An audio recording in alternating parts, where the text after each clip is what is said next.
These are the latest drought conditions in Iowa, according to the U.S. Drought Monitor. The yellow that you see is abnormally dry, and the tan is one step up from that at moderate drought.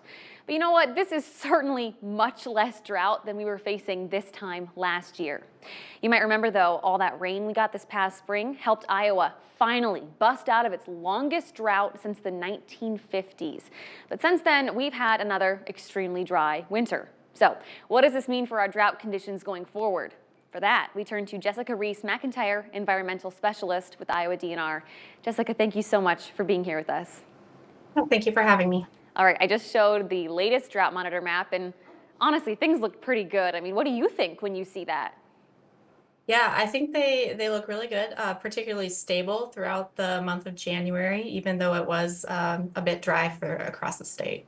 Well, historically, December, January, February, these are Iowa's driest months of the year, and I mean, that's certainly true this year as well. But do these months actually have a big impact on drought conditions? Typically, they do not. The ground is frozen in Iowa or near frozen in December.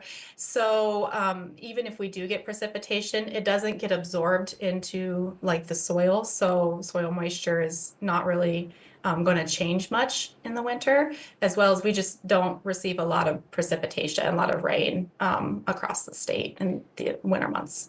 What about snow? I mean, if we have an incredibly snowy December or January, does that play a part in this, or is it the ground is still frozen? Yeah, the ground is typically still frozen. So you might see a little bit of localized flooding if it does melt, because it's just going to run off the frozen ground into your streams and lakes and rivers.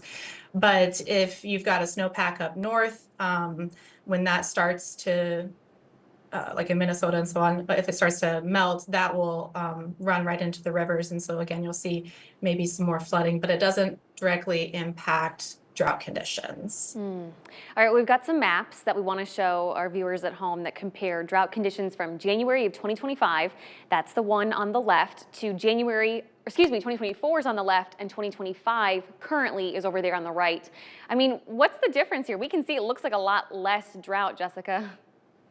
Yeah, like you had mentioned earlier, we were in the thick of a very, very long drought across the state. And I mean, we had that big section of the state that was in the extreme drought, which is the red that you see on the map.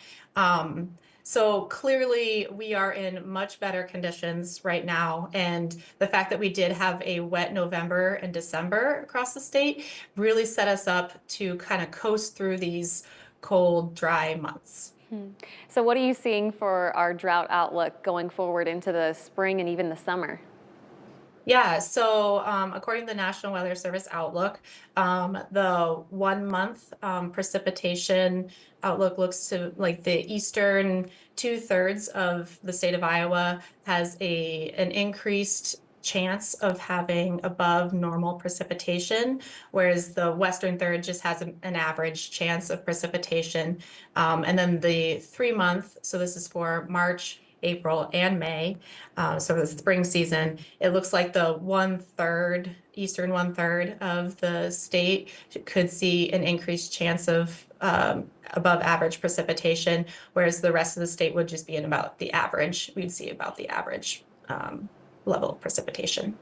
Jessica, please correct me if I'm wrong. You take that into consideration, you look at the current drought conditions and how not bad they are, and it kind of sounds like this might be the best, late winter, early spring setup that we've had in Iowa in years.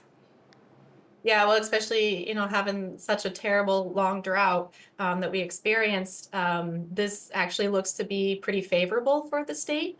But obviously, these are just forecasts, so we'll have to see what actually falls across the state. Well said. Jessica, thank you so much for joining us here today. Absolutely.